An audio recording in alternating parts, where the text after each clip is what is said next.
स्वतंत्रता दिवस की 75वीं वर्षगांठ पर जगह जगह तिरंगा रैलियां हुई, जगह जगह ध्वजारोहण हुए।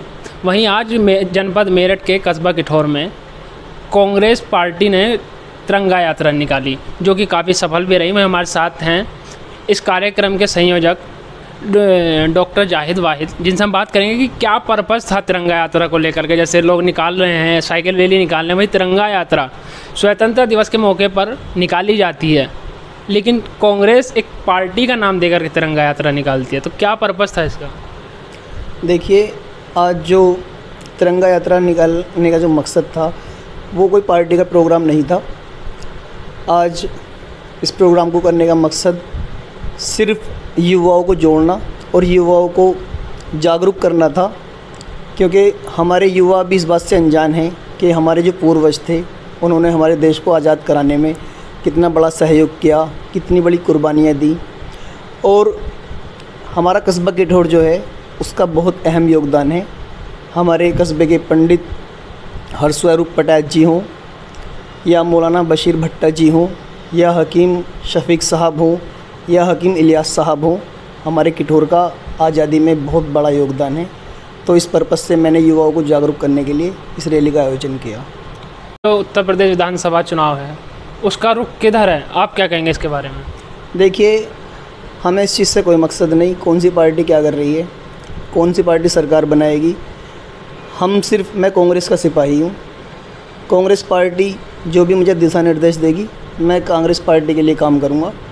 और चाहे पार्टी का गठबंधन हो या पार्टी खुद प्रत्याशी मैदान में उतारे, हमें सिर्फ अपनी पार्टी को मजबूत करने का काम करना है। इसके अलावा और बाकी जो भी पार्टी का निर्देश होगा सिर्फ हमें उसी पे काम करना है।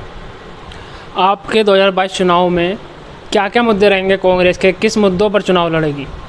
देखिए, जिस दिन से भाजपा की सरकार बनी है, भाजपा का जो विरोध कर रही है वो सिर्फ कांग्रेस पार्टी कर रही है।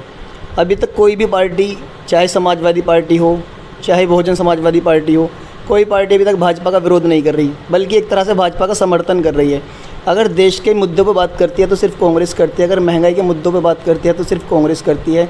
चाहे वो तेल का मामला हो, चाहे वो भ्रष्टाचार का मामला हो, चाहे वो बेरोज़गारी का मामला हो, चाहे वो महिला का शोषण हो, चाहे बलात्कार हो, किसी भी चीज़ का अगर विरोध करती है तो वो कांग्रेस पार्टी करती है, और इसका भाजपा का कोई दूसरी पार्टी विरोध ही नहीं करती।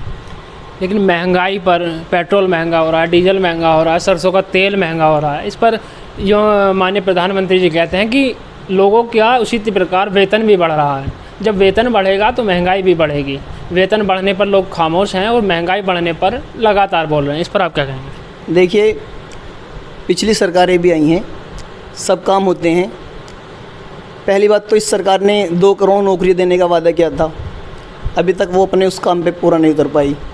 और हमारी सरकार में कभी ना ही तो जीडीपी का स्तर इतना ज़्यादा गिरा जितना अब गिरा है। और ऐसा नहीं है कि बीमारियां नहीं आई, चाहे ट्यूबरक्लोसिस बीमारी हो या पल्स पोलियो दिवस हमारे जो चला था वो कांग्रेस के टाइम में भी आया था। और ऐसा तो नहीं है कि स्तर गिर गया, लेकिन इन्होंने कोविड को एक आधार बनाकर जो देश की जीडीपी इतनी गिरा दी है, तो ऐसा तो नहीं है। ये सब इनकी चोचलेबाजी है और ये बहुत ही भ्रष्ट सरकार है। इसके बारे में जितना कहा जाए उतना ही कम है। लेकिन भारतीय जनता पार्टी ने 492 साल, जो कहा जाता है कि कांग्रेस ने वो बीज बोया था बाबरी मस्जिद का ताला खुलवा करके, आज वही विवाद भारतीय जनता पार्टी 492 साल से जो विवाद चलता आ रहा है, जो फिर दोबारा कांग्रेस के द्वारा उभार दिया गया था, आज वो ख़त्म कर दिया गया है और भव्य राम मंदिर बन गया। इस पर आप क्या कहेंगे? इसका असर 2022 चुनाव में देखने को मिलेगा कि नहीं मिलेगा? देखिए, जो बहुत पुरानी कांग्रेस थी उसके बारे में मैं बहुत विस्तार से नहीं जानता हूँ, लेकिन जो नई कांग्रेस है, जो राहुल जी के नेतृत्व में कांग्रेस है, वो सिर्फ महंगाई पर बात करती है, वो भ्रष्टाचार पर बात करती है, वो हिंदू मुस्लिम एकता पे बात करती है। उसका राम मंदिर से कोई मतलब नहीं है, उसका मस्जिद से कोई मतलब नहीं है। वो चाहती है कि आपस में भाईचारा रहे, ये देश बना रहे। हिंदू मुस्लिम एकता पर बात करती है। गुलाम नबी आज़ाद को कहा जाता है कि ज़बरदस्त रिटायरमेंट दे दिया गया, जिस पर के काफ़ी विवाद भी चला। कांग्रेस पार्टी 2 गुटों में बट गई, जिसके मेन जो संगठन के मेन लोग थे, कपिल सिब्बल हों, गुलाम नबी आज़ाद साहब हों, ये सब एक अलग पहुंच गए थे। तो कहीं ना कहीं भेदभाव तो कांग्रेस में है। इस पर आप क्या कहेंगे? देखिए, ये पार्टी के राष्ट्रीय अध्यक्ष का निजी फैसला है, इसमें हम छोटे कार्यकर्ता क्या कह सकते हैं। तो इसमें मुझे बोलना उचित नहीं होगा, तो इस बात पे मैं चर्चा नहीं करना चाहता। तो ये थे हमारे साथ डॉक्टर जाहिद वाहिद, जो कांग्रेस के कार्यकर्ता हैं और एक मजबूत कार्यकर्ता बनते जा रहे हैं जनपद मेरठ में। लगातार रैलियां कर रहे हैं और रैलियां सफल होती जा रही हैं कि युवा होने के नाते इतनी सफल रैलियां शायद ही किठौर में कांग्रेस के द्वारा की गई थी। कैमरामैन जाहिद के साथ मैं नावेद माजिद।